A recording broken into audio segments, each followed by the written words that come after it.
Brigitte Villa, bonjour, Boker Tov. Boker Or. Merci d'être avec nous ce matin. Je suppose qu'il y avait beaucoup d'émotions hier après-midi dans le quartier d'Ar Choma à Jérusalem lorsque l'on a dévoilé la plaque nommant le nom de la rue, l'une des rues de ce quartier où il y a beaucoup de francophones, au nom du Rav Léon Ashkenazi Manitou. Vous êtes la présidente de la Midreshet Yehuda Manitou. Alors, qu'est-ce que vous avez ressenti hier à ce moment-là ? Plusieurs choses. D'abord, Manitou n'aurait pas trop aimé. Oui. Il se mettait pas du tout en avant. Mais nous, c'était notre devoir de faire une chose pareille. Il y aurait eu beaucoup plus de monde s'il n'y avait pas eu le corona, évidemment. Moi, je me rappelle l'enterrement de Manitou, des milliers de personnes. Tous ceux qui sont venus en Israël grâce à Manitou. Tous ceux pour lesquels Manitou, tout simplement, a changé la vie. Comme l'a dit d'ailleurs très justement Chaim Rothenberg quand il a parlé. C'est exactement ça. Manitou a changé la vie, mais pas seulement. Vous comprenez ? Si vous réfléchissez à l'histoire de la communauté juive de France, depuis la Shoah jusqu'à maintenant, c'est lui qui a été le leader, c'est lui qui l'a relevé, et c'est lui qui a fait venir les enfants en Israël. Et c'est lui qui a créé des cadres. Et avec cette modestie et cet humour extraordinaire, quoi. Voilà. Alors, c'est d'une certaine manière la réparation d'un oubli ou d'une erreur, parce que Manitou est décédé il y a près de 25 ans maintenant, et quelque part, on se serait attendu à ce que, la mairie de Jérusalem prenne une initiative peut-être plus rapidement, ou finalement c'est dans la logique des choses. On rend hommage à une personnalité qui à l'époque était très connue dans le monde francophone et qui aujourd'hui, dont la réputation, on va dire, dans l'enseignement se transmet aujourd'hui, y compris beaucoup dans la société israélienne.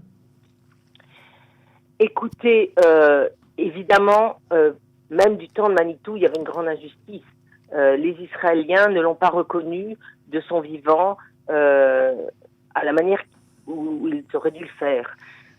Mais il y a quelque chose de très particulier. Je me rappelle, on avait organisé une grande soirée à Begin, et le président de Begin, du centre Begin, a dit « C'est quand même incroyable, ce Manitou, il est mort depuis tellement longtemps, et vous n'arrêtez pas d'en parler, vous n'arrêtez pas. » Le fait que depuis la mort de Manitou, depuis 24 ans maintenant, on n'arrête pas de poursuivre son enseignement.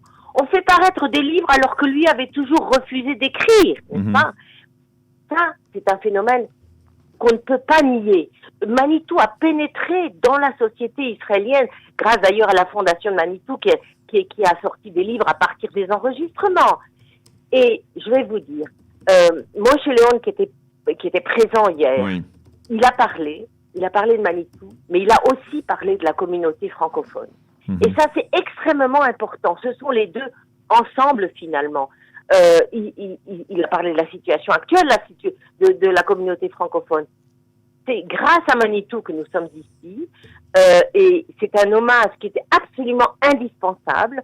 Je ne sais pas pourquoi ça a pris tellement longtemps. Nous, on y a pensé à faire une rue il y a 2 ans environ. Donc tout ça a été une initiative des proches de Manitou. Voilà.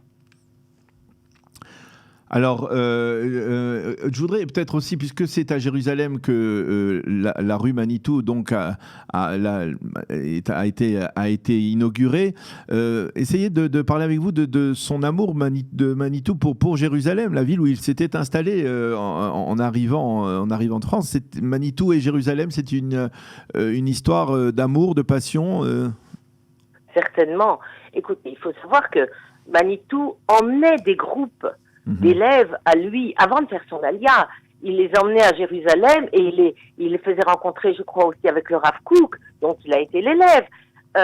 Il s'est installé aussi à Jérusalem et toutes ses activités. Mayanot, d'abord. C'est-à-dire que un des génies de Manitou, ça a été d'adapter la pédagogie à l'ère du temps. C'est-à-dire qu'il a adapté les formes de son enseignement chaque fois. Il a fait Mayanot à Jérusalem. Ensuite, il a ouvert le centre Yair Manitou aussi à Jérusalem.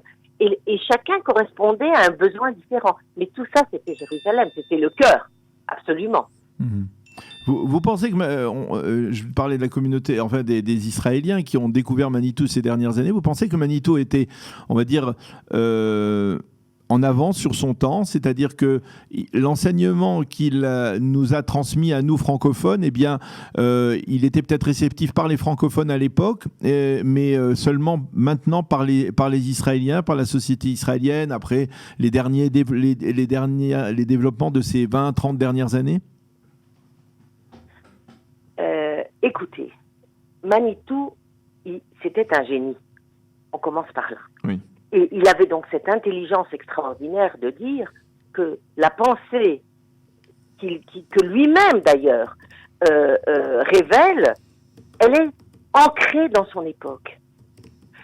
Mais le fait qu'il dise cela fait monter sa pensée au-delà de l'époque aussi. C'est-à-dire, par exemple, nous, à la Midreshet Yehuda Manitou, on ne fait pas du manitouisme. On n'est pas là pour répéter ses cours. On comprend qu'il faut un enseignement de la Torah qui corresponde à l'histoire que nous vivons. Vous voyez ? Alors maintenant, par rapport aux Israéliens, je pense très franchement que c'est un travail qui n'a pas été fait du temps de Manitou, et c'est le grand mérite de ses élèves, n'est-ce pas ?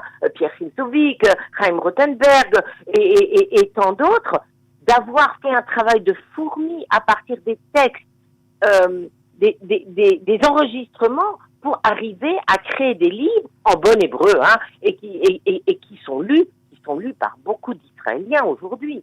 Je crois que c'est cela. Voilà. Et le fait que ça soit dans le quartier d'Ar-Homa, cette rue, qui a choisi? Comment ça s'est passé? Vous ça, étiez je ne sais pas. au fait des... Non, ça, je ne sais pas. Ça, je ne sais pas. Je pense qu'ils ont cherché un quartier... si vous me demandez si j'étais au fait, non, on a eu l'idée au départ. Je pense qu'on l'a lancée, mais l'idée, elle était dans l'air, donc tout le monde l'a eu en même temps. Je ne sais pas. Je pense qu'ils ont voulu un quartier où il y avait beaucoup de francophones. Voilà. Et effectivement, le quartier d'Ar-Homa, c'est un quartier où il y a énormément de francophones, dont beaucoup de disciples de Manitou. Merci beaucoup, Brigitte Blia, d'avoir été avec nous ce matin, nous avoir évoqué donc cette cérémonie d'inauguration de la rue Manitou, Rehov Yehuda Léon Ashkenazi Manitou, dans le quartier d'Ar-Homa. Merci d'avoir été avec nous et bonne journée, à bientôt. Bonne journée, au revoir Daniel.